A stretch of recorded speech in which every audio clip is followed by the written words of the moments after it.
C'est donc la dernière ligne droite avant le second tour. La campagne officielle prend fin ce soir à minuit, à 48 heures d'un scrutin présidentiel aux allures de référendum pour la République. Jacques Chirac, plus gaulliste que jamais, tenait hier soir en Seine-Saint-Denis son dernier meeting. Un véritable plaidoyer contre l'extrême droite. Aujourd'hui, à Châlons-en-Champagne, le président candidat a salué la mobilisation de la jeunesse contre le FN. Dominique Martineau, Guillaume Barbier. Jacques Chirac joue contre joue avec la jeunesse.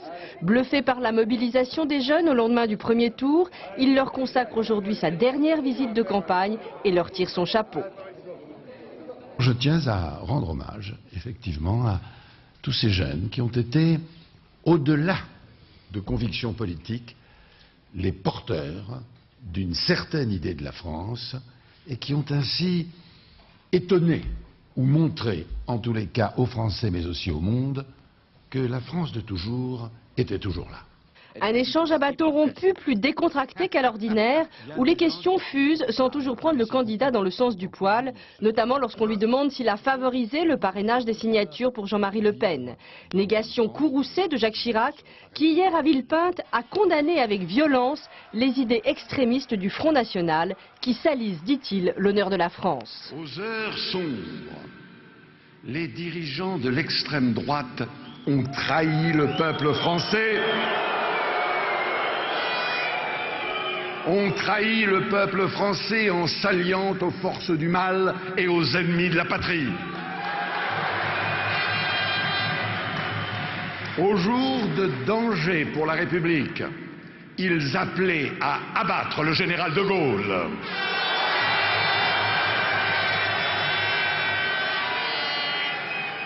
Ces dirigeants assument aujourd'hui sans phare et parfois avec arrogance un passé de honte, de lâcheté, de compromission et de trahison.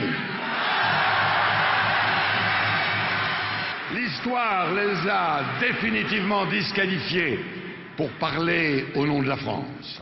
Mais Jacques Chirac prend bien soin de ne pas mettre les dirigeants d'extrême droite et leurs électeurs dans le même panier. Il comprend, dit-il, les inquiétudes de ces derniers face à un monde incertain dont ils ont perdu les clés. La vraie cause du profond désarroi qui s'est exprimé dans notre pays, ce n'est pas tant l'affaiblissement des valeurs démocratiques que le sentiment d'un grand nombre de nos concitoyens de ne pas être suffisamment écoutés, reconnus, pris en compte. D'où la tentation de la fuite en avant vers des solutions simplistes, démagogiques, extrémistes. Tout au long de ces 15 jours, avec des accents gaulliens, Jacques Chirac aura donc appelé sans relâche tous les Français à se rassembler autour d'une France unie, en espérant un véritable sursaut républicain dimanche prochain.